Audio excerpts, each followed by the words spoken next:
کہاں غوث پاک، کہاں تو جہلم کا کیڑا۔ ہم تمہاری عوام کو بتاتے ہیں کہ عبد القادر جیلانی رحمۃ اللہ علیہ کی طرف جو منسوب تمہاری یہ ساری کی ساری چیزیں ہیں، یہ بالکل فراڈ کے اوپر مبنی ہے۔ اس میں شیخ عبد القادر جیلانی کی توہین کہاں سے آ گئی؟ تم نے ان کی توہین کروائی ہے۔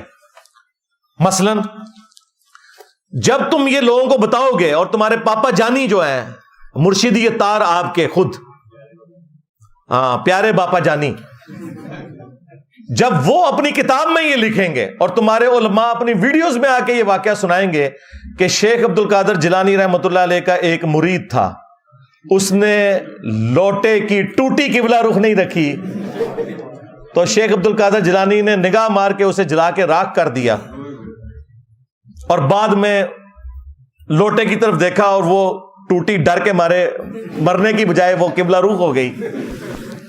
ان کا ایک جو غلام تھا، اس نے لوٹا جو رکھا تو لوٹے کی ٹوٹی قبلہ کی طرف نہیں کی، تو شیخ عبد القادر جیلانی غوث پاک سرکار رضی اللہ تعالیٰ عنہ کو اس پر ملال ہوا کہ میرے غلام اور میرے خادم نے اس طرح کیوں کیا کہ مستحب کو ترک کیا، تو آپ نے جلال سے اس کی طرف دیکھا تو وہ آپ کی نگاہ کی تاب نہ لاتے ہوئے جاں بحق ہو گیا۔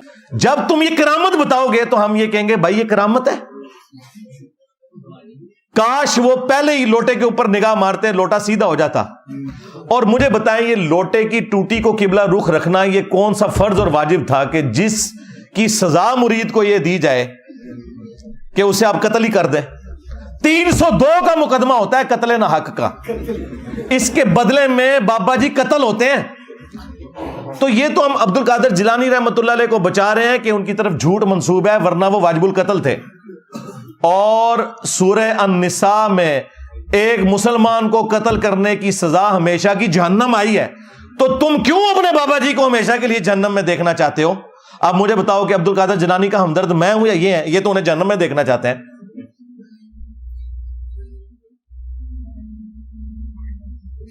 نگاہ مار کے بندہ ساڑ دیا۔ اور دیکھیں وہ مرید بےچارہ پوری زندگی وضو کرواتا رہا کہ میں اپنا ایمان سلامت لے کے جاؤں گا، وہ بےچارہ اپنے ایمان سے بھی گیا اور بابے کا بھی ایمان ساتھ لے گیا۔ ہاں، یعنی صرف خود نہیں جہنم میں گیا، بابا بھی لے گیا جہنم میں، اگر یہ بات درست ہے تو یہ تو اپنے بابوں کو خود مروا رہے ہیں، انہیں پتہ نہیں کتنا خطرناک کھیل یہ کھیل رہے ہیں۔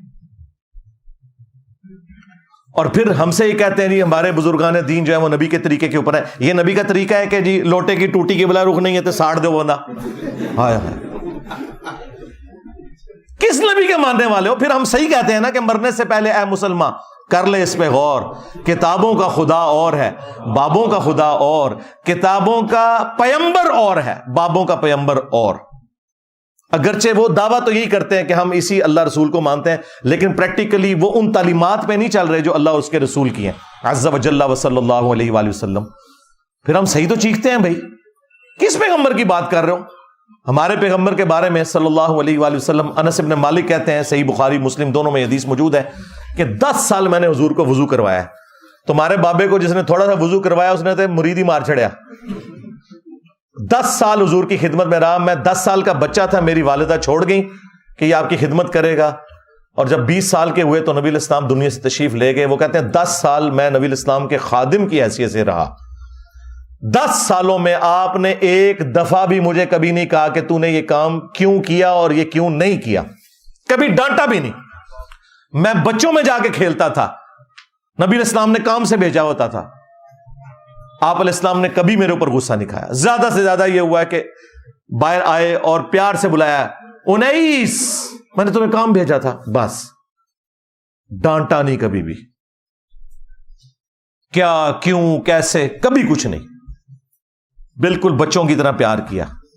اب مجھے بتاؤ، اگر عبد القادر جیلانی رحمۃ اللہ علیہ کی بزرگی بچانی ہے تو پھر یہ واقعہ تو پھر صراحتاً نبی علیہ السلام کی تعلیمات کے خلاف ہے۔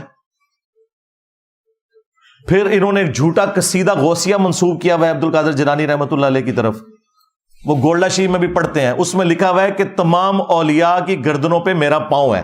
استغفر اللہ، اندازہ کریں، کیا حضرت ابوبکر، عمر، عثمان و علی نے کبھی کہا کہ تمام صحابہ کی گردن پہ ہمارا پاؤں ہے؟ تو سرکار خلفۂ راشدین جیسا تو ہے ہی کوئی نہیں، تیرے سارے بابے تو شاہی کوئی نہیں ان کے مقابلے پہ۔